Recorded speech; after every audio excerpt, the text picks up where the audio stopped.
Hey guys, in this video, I'm gonna show you how to change a background in Photoshop.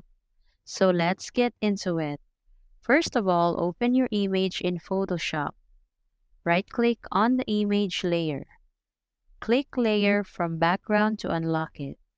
Click OK. This will unlock the layer so that you can remove the current background. You can also change the name of the layer at this stage if you'd like. Open Properties and click Remove Background. Make any desired adjustments to the mask by clicking the mask icon. Click Select and Mask. You can use the brush tool to add and remove details from the image or the Refine Edge brush to soften the edges of the mask. Click OK. This will apply your changes. Click the Add New Layer button. You can find this in the bottom right corner of your screen.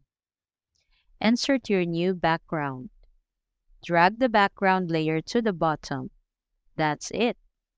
If this video was helpful, please give us a like. And don't forget to subscribe to our channel so you don't miss out our new uploads.